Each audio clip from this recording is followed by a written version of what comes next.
अस्सलाम वालेकुम। Haris Khan, HK lines 96। आज का आज है जून की 14 तारीख है।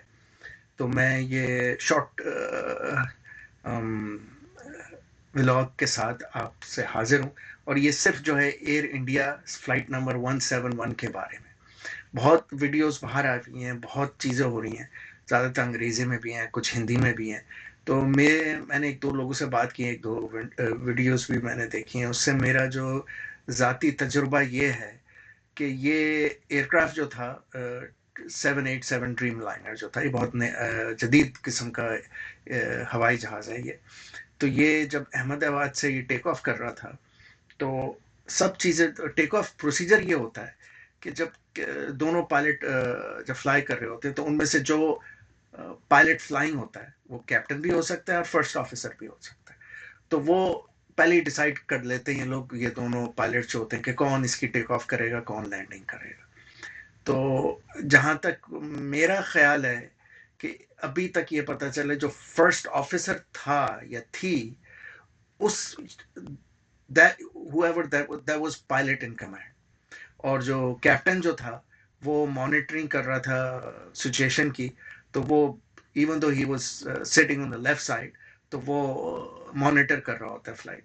तो ये जब रनवे के शुरू में पहुंचते हैं तो ये अपनी चेकलिस्ट पूरी कर देते हैं। अब तो सब चेकलिस्ट जो है इलेक्ट्रॉनिक होती है, सब वार्निंग जो होते हैं वो चल रही होती हैं कि कहीं खराबी हो तो वो पहले ही बता देता है। और जिस तरह ये कहते हैं, ये पायलट्स भी कहते हैं कि आजकल के जदीद तरीन कमर्शियल एयरक्राफ्ट्स के अंदर ये होता है, एयरबस में भी, बोइंग में भी, अगर कोई खराबी हो रही होती है ना, तो पूरा जो कॉकपिट जो होता है ना, वो शादी घर बन जाता है। ऐसी ऐसी लाइट्स और अलार्म्स बज रहे होते हैं कि वो जो होता है कि वो पायलट्स जो होते हैं उसको इग्नोर नहीं कर पाते। पहले इग्नोर कर देते थे, अब वो इग्नोर नहीं कर पाते।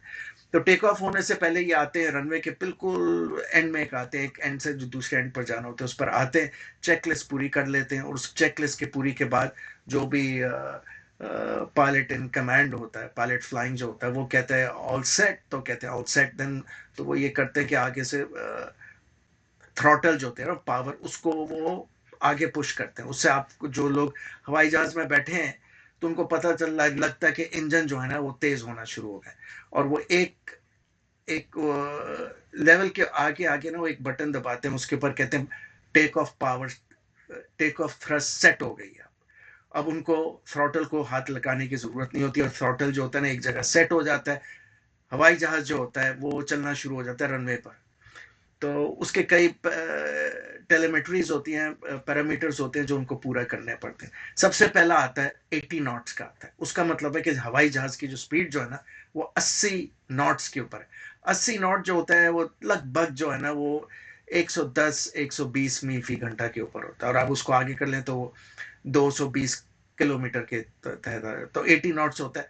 तो जो भी मॉनिटर कर रहा होता है फ्लाइट फ्लाइंग, वो कहता है 80 नॉट्स। जो कमांड कर रहा होता है पायलट इन फ्लाइंग करता है, वो उसको कहता है चेक। अब 80 नॉट्स के बाद ये होता है कि अगर वो जहाज 80 नॉट से आगे जा रहा है ना, और कोई फनी खराबी होती है उस वक्त, तो इनके पास ये होता है कि ये जहाज को रोक सकते हैं, जितनी भी स्पीड के ऊपर हो वो रोक सकते हैं। उसको अगर उनको पता चल जाए तो ब्रेक दबा देते हैं, और उससे पहले जो होते हैं थ्रॉटल को डिसएंगेज करके रिवर्स कर देते हैं, ताकि जहाज जो है ना, हवाई जहाज रनवे पर उड़ जाए। 80 नॉट्स के बाद जो होता है ना वो हवाई जहाज की एक स्पीड बढ़ती है, और वो बढ़ती बढ़ते जो पायलट इन मॉनिटरिंग होते हैं ना वो एक जगह आते हैं, वो कहते हैं V1, वेलोसिटी 1। इसका मतलब है कि वो स्पीड जहाज की इतनी आ गई है कि अब जहाज को वो ग्राउंड के ऊपर नहीं रोक सकते, उनको हर हालत में उनको टेक ऑफ करना पड़ेगा। और उस वक्त जो होता है जब V1 कहलाया जाता है, तो वो जो पायलट फ्लाइंग होता है वो अपना हाथ जो होता है ना वो थ्रॉटल्स के उससे ऊपर तो हटा लेता है, ताकि वो खुद भी इसके ऊपर छेड़छाड़ी नहीं करे अगर कोई अलार्म बजता है वगैरह। तो ये जहाज जो था, ये एक हद तक जो था ना, ये नॉर्मल इसकी टेक ऑफ हो रही थी, जहां तक मैं देख रहा हूँ वीडियोस के थ्रू।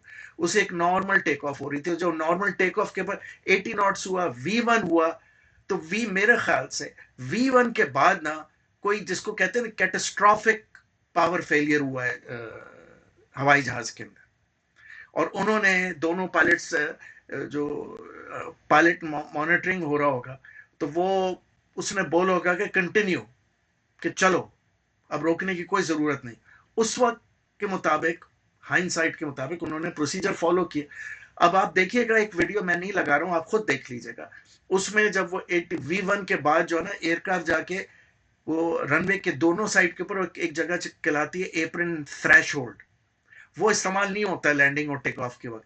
लेकिन ये हवाई जहाज जो था, ये जाके थ्रेश होल्ड के ऊपर से जाके ये इसने नोज ऊपर की और ये रोटेट हुआ। जब तक इसका ये मतलब हुआ कि वो जहाज के अंदर एक कैटास्ट्रॉफिक प्रॉब्लम हुई थी और ये रनवे से आगे निकल गए थे, ये थ्रेश होल्ड में पहुंच गए थे। जब भी स्पीड इतनी थी कि दे टुक ऑफ। जब वो हवा के अंदर आ गए थे, तो जो भी पायलट था उसने एयर ट्रैफिक कंट्रोलर को मेडे मेडे मेडे 3 बार, 2 या 3 बार उसने कॉल दी। मेडे का मतलब हो कि कोई बड़ी सख्त किस्म की फनी खराबी हो गई है हमारे जहाज के अंदर। उसने मेडे मेडे मेडे करके 3 बार उसने कॉल दी, और उसके बाद उसने कहा कि नो पावर। नो पावर का मतलब है कि उस जहाज के अंदर कोई पावर नहीं रही थी। तो उसी के तहत वो जहाज उड़ता गया, उड़ता गया, उड़ता गया। तो कई उसके अंदर बैकअप सिस्टम्स होते हैं जो आए, जो अभी एक नई वीडियो आई है जो मैंने देखी थी, उसके अंदर जो हवाई जहाज लेफ्ट से राइट पर जा रहा था, तो उसके अंदर नजर आया कि, नजर नहीं आया, नजर भी आया और आवाज आई। वो जो था ना, रैट जो होता है, रैम एयर टरबाइन जो था ना, वो ऑटोमेटिकली खुल गया था वो। और वो इस वजह से खुलता है जहाजों में, नए जदीद जहाजों में इस तरह वो लगाते हैं कि वो जब जहाज के अंदर कंप्लीट पावर खत्म होती है ना, कोई मैकेनिक पावर खत्म होती है, मैकेनिकल इलेक्ट्रिकल फेलियर होते हैं, तो वो जो होता है वो ऑटोमेटिकली निकल आता है। और उसका जो दो उसके वो होते हैं प्रोपेलर, एक ही प्रोपेलर होता है, उसमें 2 फैंस लगे हुए होते हैं। और वो जब वो चलता है, वो उसकी जो स्पीड जो होती है ऑलमोस्ट स्पीड ऑफ साउंड के ऊपर चल रही थी, उसकी अजीब सी आवाज आती है। ये आप वीडियो देख लीजिएगा खुद, जो नई आई है, वो बड़ी क्लियर क्रिस्प किस्म की है। उसके अंदर आवाज आ रही है कि जैसे एक छोटा जो है ना सेस्ना किस्म का हवाई जहाज जो है ना, उसकी आवाज आ रही है। और वो जब जहाज आगे चला जाता है, तो उसमें अब वो नीचे एक जगह उसके फ्यूजलाज में राइट साइड के ऊपर एक अजीब किस्म का डॉटेड चीज जो है ना वो निकली हुई है। उसका क्या मतलब हुआ कि वो रैम जो है ना वो निकल के वो चल रहा है।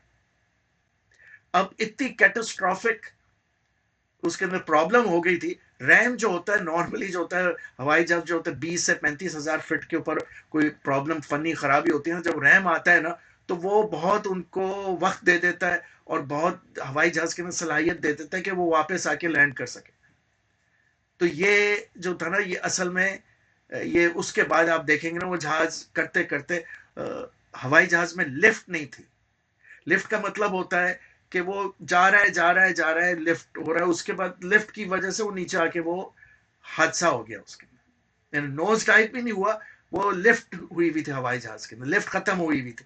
तो आहिस्ता आहिस्ता करके जैसे वो क्रैश करे। आप लोगों ने पतंग उड़ाई होगी पाकिस्तान में कभी, बिल्कुल हवा खत्म होती है ना, तो पतंग करते करते ना वो आराम से नीचे लैंड कर जाती। और कई जो जो होती हैं वो जोर से मुंह मुंह बल नीचे गिरती, वैसा नहीं हुआ।